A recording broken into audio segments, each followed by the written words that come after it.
Class 9 geography chapter 2 physical features of India. Hello class, आज हम geography का chapter 2 करेंगे जिसका नाम है फिजिकल फीचर्स ऑफ इंडिया। अब जैसे कि आप जानते हो कि हमारी जो इंडिया है उसके डिफरेंट लैंड फॉर्म्स हैं, है ना। और वो एक डिफरेंट लैंड फॉर्म वाली एक बिग कंट्री है। आप कैसे लैंड फॉर्म में रहते हो? अगर आप एक प्लेन यानी कि मैदानी जो एरिया होता है ना, प्लेन एरियाज में रहते हो तो आप जो दूर तक फैले हुए प्लेन लैंड्स हैं उनके बारे में आप जानते होंगे। और अगर आप किसी हिली रीजन में यानी कि जो पर्वतीय क्षेत्र होता है ना, अगर आप उस एरिया में रहते हो तो आपको उनकी जो ढलाने हैं, जो घाटियां हैं, उनके बारे में पता होगा। तो एक्चुअल में हमारी जो कंट्री है वो डिफरेंट लैंडफॉर्म्स वाली है, जैसे कि mountains, plains, desert, plateaus, island etcetera. ठीक है।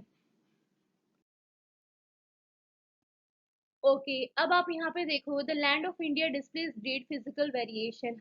अब जो हमारी इंडिया की जो लैंड है वो क्या डिस्प्ले करती है? फिजिकल वेरिएशंस को दर्शाती है, राइट। अब आप इस इमेज में देखो, जैसे कि आपको ये जो पोर्शन दिख रहा है इसे कहते हैं पेनिनसुलर प्लेट्यू। ठीक है। अब जो पेनिनसुलर प्लेट्यू है वो अर्थ की सरफेस का काफी पुराना हिस्सा है। इसे लैंड का एक स्टेबल यानी कि स्टेबल लैंड ब्लॉक कहा जाता है इसे, मतलब एक स्थिर पोर्शन है ये। ठीक है। लेकिन जैसे कि आजकल जो अर्थक्वेक्स वगैरह आते हैं ना, तो उसने इस बात को गलत साबित किया है।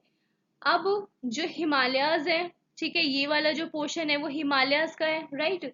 तो हिमालयाज एंड जो नॉर्थन प्लेन्स है वो हाल ही के बने हुए लैंड फॉर्म्स हैं। ठीक है, मोस्ट रीसेंट लैंड फॉर्म्स है। तो जो हिमालयन माउंटेन्स है वो क्या है? अनस्टेबल जोन है वो।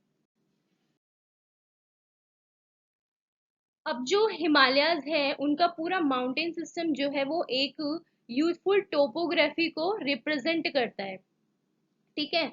जिसमें हाई पीक्स यानी ऊंचे शिखर, डीप वैलीज यानी गहरी जो घाटियां हैं, और फास्ट फ्लोइंग रिवर्स यानी तेज बहने वाली नदियां हैं। अब यहाँ पर बात करते हैं नॉर्थन प्लेन्स की। अब जो नॉर्थन प्लेन्स है वो एलुवियल सॉइल यानी किसके बने हैं? एलुवियल मतलब सॉइल यानी मिट्टी के बने हुए हैं। ठीक है। अब जो नॉर्थन, अब इस इमेज में आप देखो ये जो कलर्ड पोर्शन है, ठीक है, ये पूरा क्या है? नॉर्थन प्लेन कहते हैं इसको। और जो पेनिनसुलर प्लेट्यू है वो इग्नियस और मेटामॉर्फिक रॉक वाली कम ऊंची पहाड़ियां और चौड़ी घाटियों से वो बना हुआ है। ठीक है। Major physiographic divisions. अब इस चैप्टर में बच्चों हम जो इंडिया के जो फिजिकल फीचर्स हैं उन्हीं के बारे में हम यहाँ पे पढ़ेंगे, जैसे कि Himalayan mountains, northern plains, peninsular plateau, Indian desert, coastal plain and islands. Okay. Okay, तो अब हम इंडिया का जो फीचर्स है उसके सबसे पहले फीचर की बात करते हैं, हिमालयन माउंटेन्स की। अब जो हिमालयस है उनको यंग कहा जाता है क्योंकि वो जल्दी फॉर्म में आ गए थे, और स्ट्रक्चरली फोल्ड माउंटेन्स कहा जाता है क्योंकि जो टेक्टोनिक प्लेट्स होती हैं उनके टकराने से ये बनी है, तो इसीलिए हिमालयस जो है उनको यंग और स्ट्रक्चरली फोल्ड माउंटेन्स कहा गया है।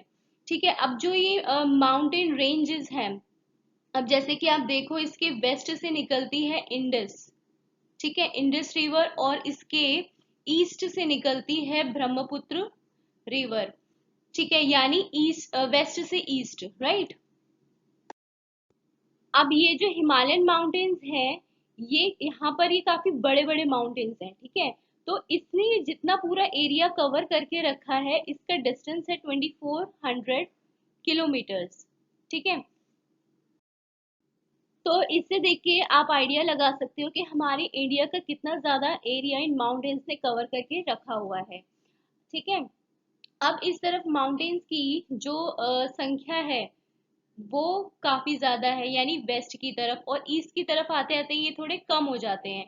तो कश्मीर की तरफ इनकी जो विड्थ होती है वो होती है 400 किलोमीटर, और अरुणाचल प्रदेश की तरफ इनकी विड्थ हो जाती है 150 किलोमीटर। अब जो हिमालयाज हैं वो 3 रेंजेस में डिवाइडेड है। तो इसकी ये जो पहली रेंज है इसे कहते हैं हिमाद्री। ठीक है। अब जिसमें सबसे ऊपर वाली जो रेंज है वो हिमाद्री है, ये नॉर्थन मोस्ट रेंज है और इसे ग्रेट या फिर इनर हिमालयास या फिर हिमाद्री कहा जाता है। इस रेंज में आने वाले जो हिमालय है वो काफी बड़े बड़े होते हैं, या यूं कहें कि जितने भी हाई पीक वाले माउंटेन्स हैं वो इसमें आते हैं। ठीक है। और इनकी जो ऊंचाई है वो है 6000 मीटर्स। और हिमालय का ये जो कोर पार्ट है वो ग्रेनाइट का बना है और ये पर्वत हमेशा बर्फ से ढके होते हैं। ओके, तो यहाँ पे आपको सम हाईएस्ट पीक्स ऑफ हिमालयाज बताए गए हैं। ठीक है, जैसे कि माउंट एवरेस्ट है नेपाल में, और कंचनजंगा है इंडिया में, मकालू, धौलागिरी, नंगा पर्वत, अन्नपूर्णा, नंदा देवी, कामेत, नामचा बारवा, गुरला मंदाता, ये सारे जो हैं हाईएस्ट पीक्स हैं। अब जो सेकंड रेंज आती है, ठीक है, इन हिमालयस की, वो है हिमाचल, उसे कहते हैं। ठीक है। अब हिमाद्री के साउथ में मोस्ट रग्ड यानी जो ऊबड़ खाबड़ है माउंटेन्स आते हैं, जिन्हें हिमाचल या लेसर हिमालय कहा जाता है। ये रेंजेस कंपोज्ड हुई हैं और हाईली कंप्रेस्ड हैं एंड ऑल्टर्ड रॉक से। इनकी जो ऊंचाई है वो 3700 मीटर से 4500 मीटर्स की होती है, और जो विड्थ है वो 50 किलोमीटर की है। अब आप यहाँ पे देखो कि जो कश्मीर में पीर पंजाल है, ये जो रेंज है वो सबसे लंबी और इम्पोर्टेंट रेंज है। साथ ही धौलाधर और महाभारत रेंज भी मोस्ट प्रोमिनेंट रेंजेस में से एक है। ठीक है। अब इसमें जो फेमस है, फेमस वैली ऑफ कश्मीर, इसमें फेमस वैली ऑफ कश्मीर, ठीक है, पीर पंजाल और कुल्लू वैली कहाँ पर है? हिमाचल। मतलब जो हिमाचल वाली जो रेंज है ना, लेसर हिमालय वाली जो रेंज है, इसमें कश्मीर की घाटी और हिमाचल के कांगड़ा और कुल्लू की घाटियां यहाँ पे स्थित है। और इस रीजन को किसके लिए जाना जाता है? Well known for its hill stations. अब आती है हिमालय की सबसे आउटर मोस्ट रेंज, जिसको क्या कहते हैं? शिवालिक्स। यानी कि जो बिल्कुल बाहरी तरफ की जो रेंज है उसे शिवालिक्स कहते हैं। इनकी जो विड्थ है वो 10 to 50 किलोमीटर, और इनकी जो हाइट है उन्हें वो है 900 to 1100 मीटर्स। अब ये जो वैलीज है वो कवर्ड है ग्रेवल और एलुवियम से। मतलब नॉर्थ में हिमालय से बहने वाली जो नदियां हैं, जो अपने साथ कुछ ग्रेवल यानी कि जो कंकड़ पत्थर हैं और एलुवियम यानी जो मिट्टी है वो लेकर आती है, उनसे ये रेंज बनी है। ठीक है। जो लेसर हिमालय है और शिवालिक है उनके बीच में, यानी ये जो है लेसर हिमालय और शिवालिक के बीच में ये जो जा रही है, ये जो लंबी घाटियां हैं उसको दून के नाम से जाना जाता है। जो कुछ वेल नोन दून्स इसमें दिखाए गए बताए गए हैं, देहरादून, कोटली दून और पाटली दून। ओके, इससे पहले हमने हिमालय जो है उनको नॉर्थ टू साउथ की ओर डिवाइड करके समझा था। ठीक है। अब इसके अलावा हम हिमालय को वेस्ट टू ईस्ट की ओर भी डिवाइड करके समझेंगे। अब ये जो डिवीजन है वो रिवर वैलीज के बेसिस पर है। ठीक है, रिवर वैलीज के बेसिस पर किया गया है। जैसे कि आप जानते हो कि वेस्ट से, यानी यहाँ से वेस्ट से क्या निकलती है? Indus river. और इसके बीच से ये जो है, अब ये हिमालयाज हैं। ठीक है। अब इस हिमालय के बाद यहाँ से जो रिवर निकलती है उसे कहते हैं सतलुज। तो इंडस और सतलुज के बीच में जो हिमालयाज है उन्हें कहा जाता है पंजाब हिमालयाज। फिर उसके बाद यहाँ से निकलती है काली रिवर। ठीक है। तो सतलुज और काली रिवर के बीच में जो हिमालयस है उन्हें कहा गया है कुमाऊं हिमालयस। फिर काली और तीस्ता के बीच में जो हिमालयस आते हैं उन्हें कहते हैं नेपाल हिमालयस। तीस्ता रिवर और दिहांग रिवर के बीच में जो माउंटेन्स है उन्हें कहा गया है असम हिमालयस। तो बच्चों, ये जो डिवीजन है इंडस से दिहांग, यानी ये जो नदियां हैं ये कैसे हैं? वेस्ट टू ईस्ट की ओर, राइट। तो ये जो डिवीजन हुआ है वो रिवर्स के बेसिस पे हुआ है, ठीक है, जो कि वेस्ट टू ईस्ट की ओर है। अब जैसे कि आपको पता है कि जो दिहांग रिवर है वो कुछ इस तरफ फ्लो करती है, राइट। तो जैसे कि आप जानती हो ये जो पूरा एरिया कवर्ड है ये किसका है, हिमालयाज का। अब जो हिमालयस है वो यहाँ से इस तरफ जाते हुए कुछ नीचे की तरफ बेंड होते हैं, है ना, साउथ की तरफ। तो जो दिहांग के बाद हिमालय है वो साउथ की तरफ बेंड हो जाते हैं, जो ईस्टर्न बाउंड्री के साथ फैल जाते हैं। इन माउंटेन्स को कहा जाता है क्या, पूर्वांचल हिमालयास, ठीक है। अब ये जो हिल्स हैं यानी जो पहाड़ियां या घाटियां हैं वो नॉर्थ ईस्टर्न, है ना, नॉर्थ ईस्टर्न स्टेट से होकर गुजरती हैं। ये कंपोज्ड होती हैं स्ट्रॉन्ग सैंडस्टोन से, जो कि बनी है सेडिमेंट्री रॉक से, ठीक है। अब यहाँ पर ये जो हिमालयस है, हिमालयन रेंजेस है, ये जंगलों से ढकी हुई है। मतलब ये जो पूरी हिमालय रेंज है ये जंगलों से ढकी हुई है।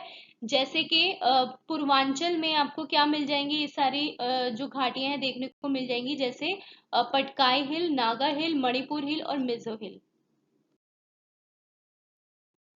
अब यहाँ पर आता है नॉर्थन प्लेन।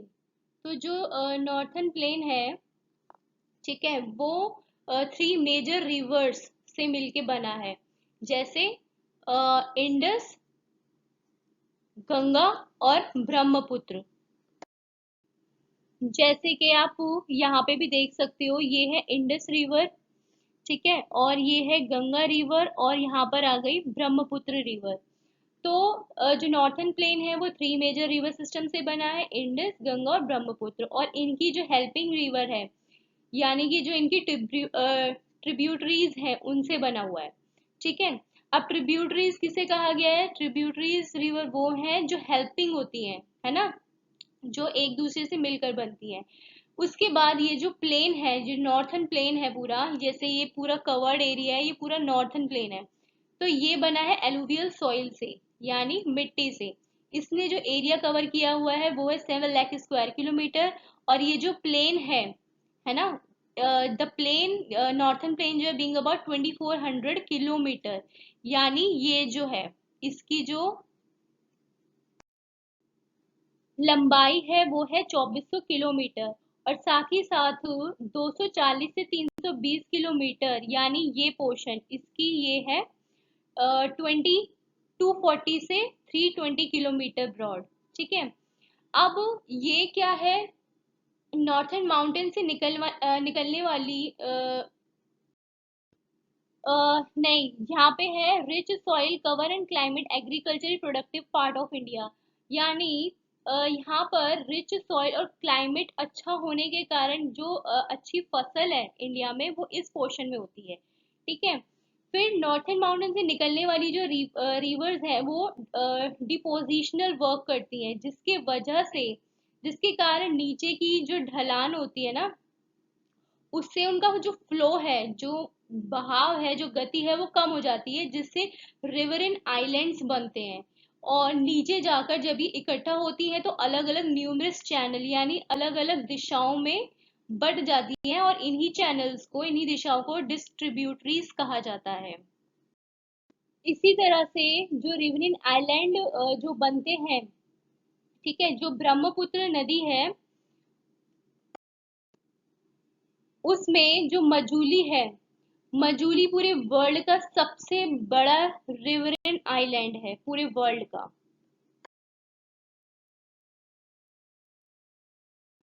अब ये जो नॉर्थन प्लेन है पूरा, ठीक है, इसको हम थ्री पार्ट्स में डिवाइड करते हैं। पहला है पंजाब प्लेन।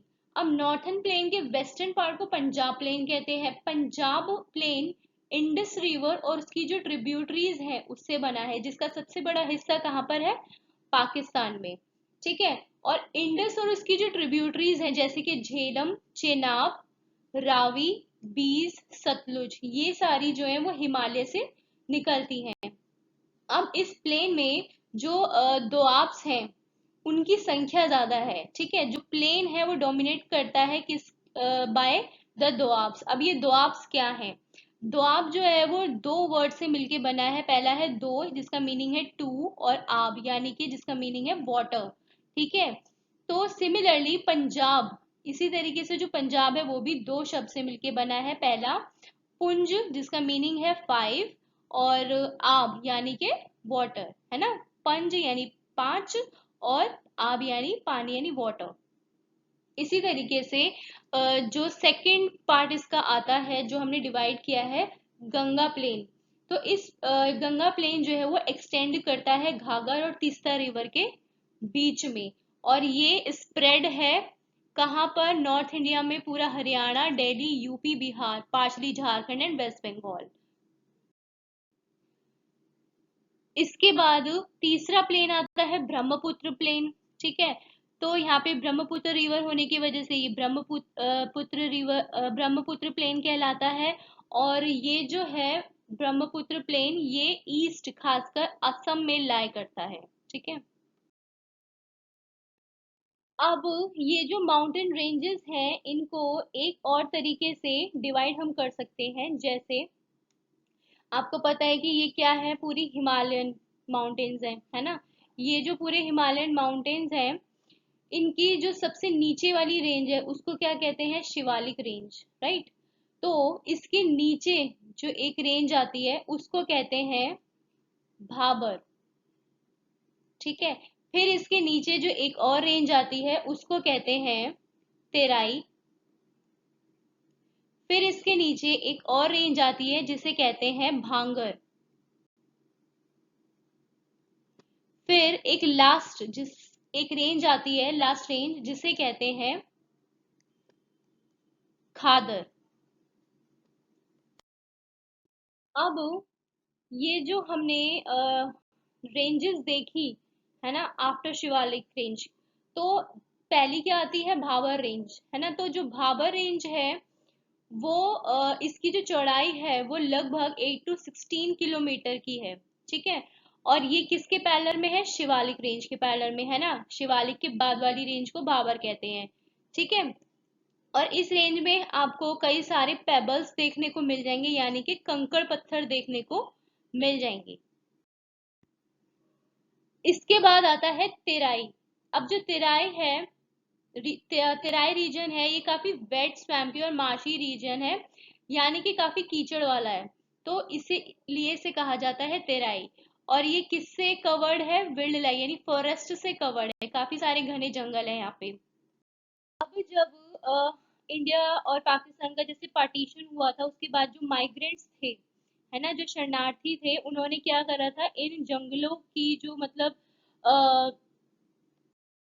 कि जो लोग आए थे पाकिस्तान से, जो माइग्रेंट्स थे, तो उन्होंने ये जो भूमि थी जंगल की, मतलब पूरे जंगलों की कटाई कर दी थी, क्योंकि उनको क्या करना था? खेती बाड़ी करनी थी, इसीलिए। इसके बाद आता है भांगर रीजन। अब ये जो भांगर रीजन है वो ओल्डर एलुवियम यानी और एलुवियम सॉइल से बना है।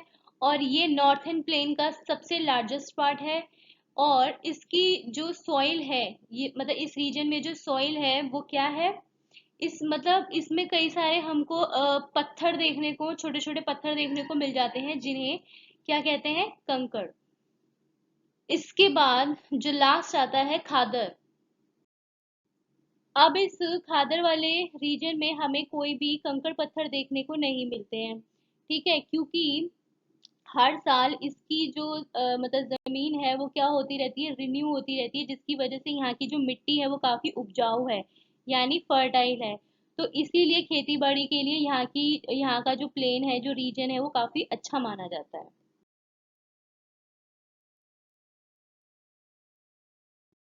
सेकंड फीचर आता है पेनिनसुलर प्लेट्यू। अब जैसे कि आपको पहले भी मतलब प्लेट्यू किसे कहा गया है, पहले वो देखते हैं कि plateau is the flat elevated land form that rises sharply above the surrounded area on at least one side. अब जैसे कि आप देख रहे हो, ये जो चीज है ना, ये नॉर्मल लैंड है ना, नॉर्मल जमीन है।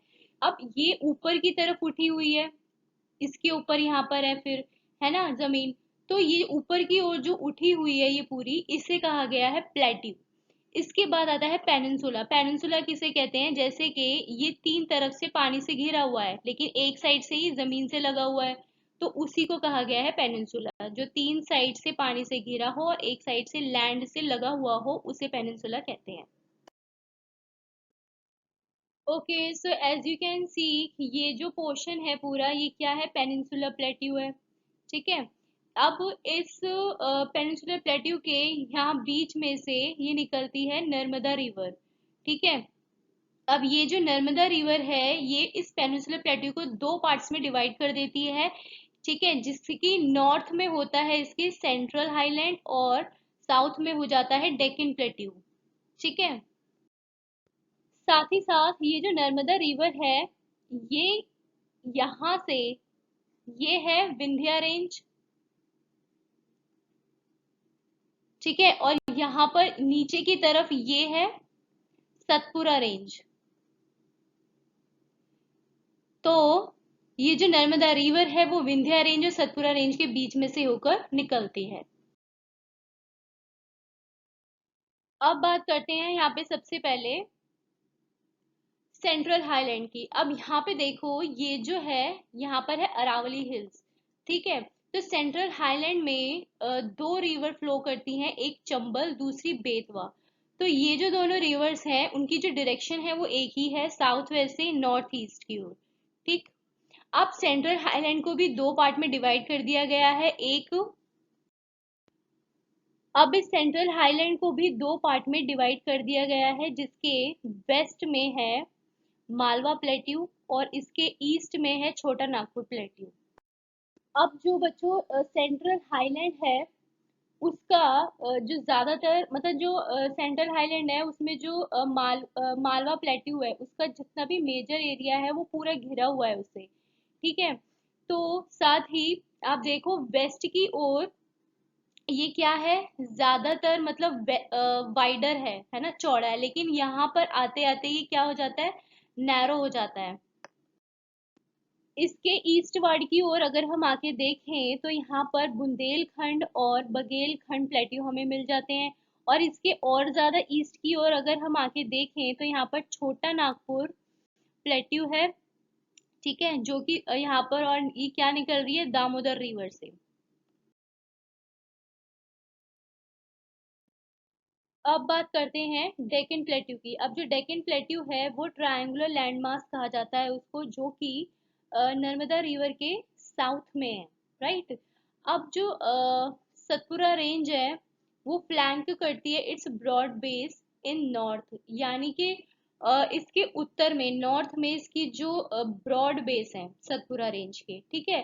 साथ ही जो यहाँ पे जैसे आप देख सकते हो महादेव हिल्स, ठीक है, और कैमूर हिल्स, और ये इसके मैकाल हिल्स, ये जो है मैकाल रेंज, ये ईस्टर्न एक्सटेंशन में है। ठीक है। इसके बाद आता है कि डेक्कन प्लेट्यू इज हायर। अब जो डेक्कन प्लेट्यू है वो वेस्ट की ओर क्या है, हायर है, और स्लोप हो जाता है ईस्ट वर्ड में जाके, मतलब ईस्ट की ओर वो थोड़ा स्लोप हो जाता है, मतलब कम ढाल वाला हो जाता है, उसकी ढलान कम हो जाती है उस ओर। इस प्लेट्यू का एक और हिस्सा नॉर्थ ईस्ट की ओर भी देखने को मिलता है, जिसमें मेघालय, कार्बी एंगलोंग प्लेट्यू और नॉर्थ कच्चर हिल्स के नाम से इसको जाना जाता है। ठीक है। अब ये जो बायफॉल्ड छोटा नागपुर है, जैसे आप ये देख सकते हो। ठीक है, छोटा नागपुर प्लेट्यू जो है ये बायफॉल्ट अलग हो गया इस प्लेट्यू से, क्योंकि और इसके ना थ्री प्रोमिनेंट हिल रेंजेस हैं। ठीक है, वेस्ट से ईस्ट की ओर, जो है गारो, खासी, जैंतिया हिल्स। अब आप इस तरफ देखो कि यहाँ पर ये जो है वेस्टर्न घाट्स है और इस तरफ जो है वो ईस्टर्न घाट्स हैं। ठीक। तो जो ईस्टर्न घाट्स हैं वो, सॉरी, जो वेस्टर्न घाट्स हैं यहाँ वाले, ठीक है, ये हायर है इन कंपैरिजन ईस्टर्न घाट्स के। ठीक है। और वेस्टर्न घाट्स की जो हाइट है वो करीब करीब 900 टू 1600 मीटर्स है, और ईस्टर्न की कितनी है, 600 मीटर्स। अब आप यहाँ पे देखो वेस्टर्न घाट्स में वेस्टर्न घाट्स की ओर, जैसे कुछ ये इसके घाट्स बताए गए हैं, थाल घाट, भोर घाट और पाल घाट। ठीक है। अब जैसे कि जो पश्चिमी घाट है, यानी कि जो वेस्टर्न घाट है, उसको कई डिफरेंट स्थानीय नाम जो है उनसे जाना जाता है। और जो पश्चिमी घाट है उनकी जो ऊंचाई है वो उत्तर से दक्षिण की ओर बढ़ती है। ठीक है। तो इस भाग के मतलब जो वेस्टर्न घाट्स हैं, यानी ये वाला जो पूरा एरिया है, यहाँ पे जितने भी घाट्स हैं ना, उनकी ऊंचाई ज्यादा है। ठीक, जैसे इनमें कौन कौन से हाई पीक्स आ जाते हैं, अनाईमुडी, ठीक है, जिसकी 2695 मीटर ऊंचाई है, दोदा बेटा जिसकी 2637 मीटर्स है, और महेंद्रगिरी 1501 मीटर्स है, जो कि हाईएस्ट पीक है ईस्टर्न घाट में। ठीक है। अब ये जो महेंद्रगिरी है वो कहाँ पर है, ईस्टर्न में। ठीक है। जैसे आप यहाँ पे देखो इस मैप में, दोदा बेटा और अनाईमुडी, ठीक है, ये क्या हो गए, वेस्टर्न घाट्स के। और ईस्टर्न घाट में आ जाता है महेंद्रगिरी, ठीक है, जिसकी ऊंचाई कितनी है, 1501 मीटर्स, जो कि हाईएस्ट पीक है। इसके बाद आता है Shevaroy hill, Javadi hill, located to the south east of the eastern ghat, मतलब ईस्टर्न घाट में साउथ ईस्ट में शिवरॉय हिल और जावड़ी हिल। ठीक है। ये ईस्टर्न घाट के दक्षिण पश्चिम में है। अब जैसे कि यहाँ पे आप देख सकते हो, उंगमंगलम, जिसे ऊटी के नाम से जाना जाता है, जो कि यहाँ पर है। और कोइक कोइकनाल, जिसे जैसे कि प्रसिद्ध क्या है, पहाड़ी नगर है। ठीक है। अब पेनिनसुलर प्लेट्यू, जहाँ ब्लैक सॉइल पाई जाती है, जिसे डेक्कन ट्रैप कहा जाता है। अब क्या हुआ था कि जो वोल्केनिक ओरिजिन है, ठीक है, मतलब ज्वालामुखी क्या है, इसका ओरिजिन है। ठीक है। जिसकी वजह से जो रॉक्स हैं वो इग्नियस है। ठीक। इसीलिए ओवर द टाइम ये जो रॉक्स हैं वो डिन्यूड हुई, और ये ही रिस्पॉन्सिबल है किसके लिए, जो ब्लैक सॉइल बनती है। ठीक है, formation of black soil, black soil के फॉर्मेशन के लिए ये रिस्पॉन्सिबल है। तो इसके साथ ही जो अरावली है, उसकी जो जो अरावली हिल है वो पेनिनसुलर प्लेट्यू के पश्चिम और उत्तर पश्चिम में स्थित है, राइट। तो इसके बहुत अधिक मतलब ऊबड़ खाबड़ वाली पहाड़ियां हैं ये। ठीक है, जो गुजरात से लेकर दिल्ली तक दक्षिण पश्चिम और उत्तर पूर्व दिशा में फैली हुई है।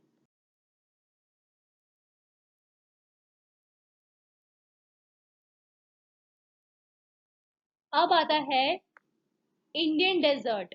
अब जो यहाँ पर जैसे कि आप देख रहे हो, इस तरफ है थार डेजर्ट। ठीक है। Indian desert lie toward the western margin, west margin पर अरावली हिल्स के। ठीक है। तो अरावली हिल के वेस्ट मार्जिन पर क्या है, इंडियन डेजर्ट, जिसे कहते हैं थार डेजर्ट। ठीक है। और यहाँ पर जो एकमात्र नदी निकलती है इस रीजन में, जो एकमात्र नदी है वो क्या है, लूनर रिवर, लूनी रिवर। अब ये जो पूरा डेजर्ट का एरिया है बच्चों, ये कवर है किससे, सैंड ड्यून से, पूरे मतलब जो रेत और बालू है उससे कवर्ड है। ठीक है। इस रीजन में वेरी लो रेनफॉल होती है, बहुत कम बारिश होती है, मतलब पूरे साल में लगभग 150 mm। ठीक है। Arid climate with low vegetation, मतलब यहाँ पर सूखा रहने की वजह से जो वेजिटेशन है, जो वनस्पति है, वो बहुत लो है, कम है। अब बात करते हैं बरकान। अब बरकान क्या होता है, क्रेसेंट शेप्ड ड्यून्स, यानी कि बालू का टीला आप इसको कह सकते हो।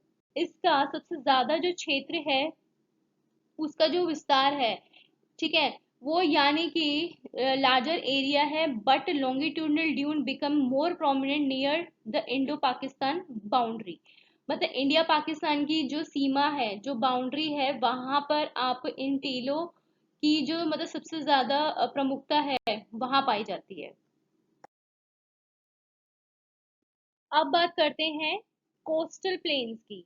अब जैसे कि आपको पता है यहाँ पर ये है वेस्टर्न घाट्स और ये है ईस्टर्न घाट्स। तो वेस्टर्न घाट्स यानी कि वेस्टर्न कोस्ट और ईस्टर्न घाट यानी कि ईस्टर्न कोस्ट। अब जो पेनिनसुलर प्लेटू है वो रन करता है किसमें?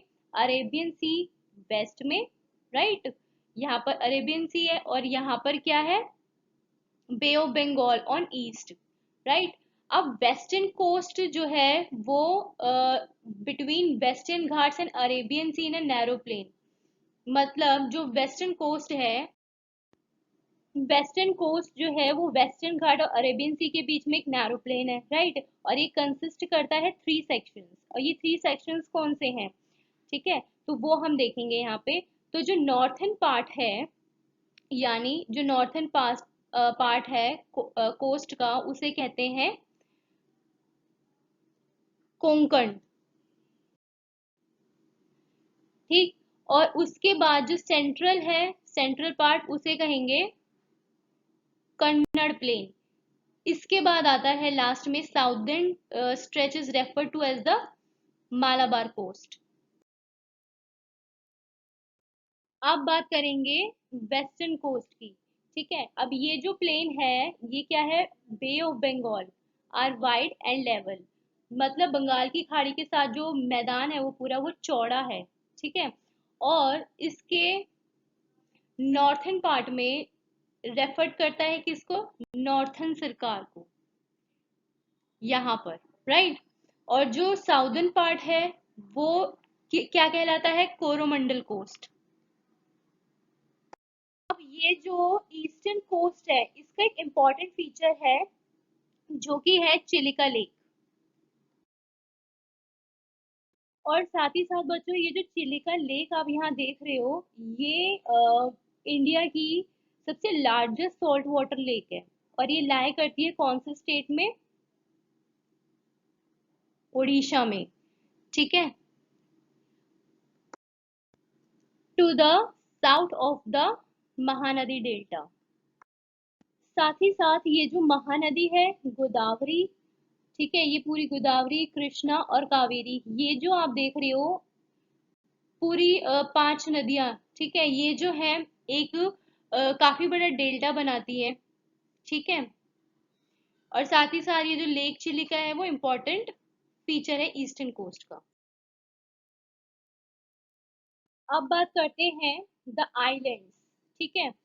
अब आइलैंड्स जो है, जैसे कि लक्षद्वीप आइलैंड है, ये जो आइलैंड ग्रुप है वो लाई करता है क्लोज टू मालाबार कोस्ट, कहाँ पर? केरला में। अब ये जो आइलैंड का ग्रुप है ये किससे मिलके बना है? और छोटे छोटे जो आइलैंड्स हैं उनसे मिलके बना है, स्मॉल कोरल आइलैंड्स। पहले इनको क्या कहा जाता था? लक्षद्वीप, मिनिकाय और एमन द्वीप के नाम से इनको पहले जाना जाता था। In 1973 these were named as Lakshadweep. 1973 में इनको नाम दिया गया लक्षद्वीप का। ये कितना एरिया कवर करते हैं? 32 स्क्वायर किलोमीटर। अब आप देखो यहाँ पर जो कावरती आइलैंड है ये वाला, इसको एडमिनिस्ट्रेटिव हेडक्वार्टर कहा जाता है किसका? लक्षद्वीप का, ठीक है। और this island group has great diversity of flora and fauna. मतलब इस लैंड मतलब इस आइलैंड पर कई जीव जंतु भी पाए जाते हैं। Pitti island which is uninhabited has a bird sanctuary. अब ये जो जैसे कि आप यहाँ पे देख सकते हो, ये जो पिटी आइलैंड है ये एक अनइनहेबिटेड आइलैंड है। मतलब यहाँ पर कोई मनुष्य तो नहीं रहते हैं, लेकिन ये क्या है? बर्ड सेंचुरी पे बहुत सारी बर्ड्स पाई जाती हैं। अब यहाँ पे बात करते हैं कोरल पॉलिप्स की। ये एक शॉर्ट लिव्ड, मतलब बहुत कम टाइम के लिए जिंदा रहने वाले माइक्रोस्कोपिक ऑर्गेनिजम्स होते हैं जो कि एक ग्रुप में रहते हैं। अब ये फ्लरिश कैसे होते हैं? Because of shallow muddy and warm waters की वजह से। और ये सेक्रेट करते हैं क्या? Calcium carbonate. They are mainly of 3 kinds, barrier reef, fringing reef और एटॉल्स। तो इन कोरल रीफ्स का एक सबसे अच्छा एग्जाम्पल है ग्रेट बैरियर रीफ जो कि ऑस्ट्रेलिया में है, ठीक है। और ये जो लास्ट होते हैं एटॉल्स, ये एक सर्कुलर शेप के होते हैं, ठीक है, सर्कुलर शेप्ड कोरल रीफ्स होते हैं ये। अब इस तरफ ये जो पूरे हैं, ठीक है, बे ऑफ बंगाल में नॉर्थ से साउथ की ओर जितने भी आपको आइलैंड्स दिखते हैं वो अंडमान एंड निकोबार आइलैंड्स हैं, जिनको इस पूरे मतलब आइलैंड को डिवाइड किया जाता है दो कैटेगरीज में, अंडमान जो कि नॉर्थ में और निकोबार आ जाता है साउथ में, ठीक है। ये जो आइलैंड ग्रुप्स हैं वो कंट्री के प्रोटेक्शन के लिए काफी ज्यादा इम्पोर्टेंट है। और ये जो पोर्शन है वो सबमरीन माउंटेन्स इसे कहा गया है। There is a great diversity of flora fauna, मतलब यहाँ पर भी काफी बड़ी संख्या में, काफी बड़ी मात्रा में क्या पाए जाते हैं, जीव जंतु जिनकी संख्या काफी ज्यादा है। और ये जो आइलैंड है वो कहाँ लाई करता है, कम क्लोज टू इक्वेटर, मतलब इक्वेटर के काफी क्लोज है, ठीक है। तो जैसे कि आप यहाँ देख सकते हो ये इक्वेटर है, इसके काफी क्लोज है, राइट। तो इसीलिए यहाँ की जो क्लाइमेट है वो काफी अच्छा है, और ये एक मतलब काफी सारे घने जंगलों से घिरा हुआ है। अब यहाँ पे आपको बताया गया है, ये जो है बच्चों, ये बैरन आइलैंड है। तो हमारे इंडिया में एकमात्र जो ज्वालामुखी है, यानी ओनली एक्टिव वोल्केनो जो है वो बैरन आइलैंड में, बैरन आइलैंड में पाया जाता है, जो कि कहाँ पर है, Andaman Nicobar group of island में, ठीक है। ओके, तो हमने ये सारे इंडिया के जो फीचर्स पढ़े, ये सारे क्या है, हर एक रीजन का जो भी हर एक रीजन का जो भी फीचर है वो क्या है, यूनिक है, ठीक है। जैसे ईच रीजन जो है वो एक दूसरे को क्या करता है, कॉम्प्लीमेंट करता है, और जिससे कि हमारी कंट्री रिचर बनती है नेचुरल रिसोर्सेज के मामले में, ठीक है। अब जैसे माउंटेन्स से हमें क्या मिलता है, मेजर सोर्स मिलते हैं वाटर और फॉरेस्ट वेल्थ के लिए, और नॉर्थन प्लेन से हमें क्या मिलता है, ग्रीनरीज, राइट। फिर उसके बाद प्लेट्यूज जो है वो स्टोर हाउस है मिनरल्स को लेकर, यानी इनसे हमें अपने अपने जो इंडस्ट्रियलाइजेशन है उसमें काफी हेल्प मिलती है। जो कोस्टल रीजन है ना, और जो आइलैंड ग्रुप है वो हमें क्या प्रोवाइड करते हैं, sites of fishing and port activities, मतलब जो ये फिशिंग का सारा काम होता है, जो पोर्ट होते हैं, है ना, मतलब कि जो भी बड़ी बड़ी चीजें फिशिंग मतलब शिप में मतलब ले जाई जाती है, लाई जाती हैं, वो सारा इंपोर्ट इंपोर्ट जो भी होता है। तो इसी तरीके से, तो हमारे मतलब ये जो इंडिया के जितने भी डिफरेंट फीचर्स हैं, इन फीचर्स से हमें नेचुरल रिसोर्सेज मिल रहे हैं, तो इससे हमारे फ्यूचर में भी क्या हो रहा है कि डेवलपमेंट को लेकर के पॉसिबिलिटीज कई बढ़ जाती हैं, ठीक है। तो यहाँ पर हमारा ये चैप्टर फिनिश होता है। Do like share and subscribe and keep watching, thank you.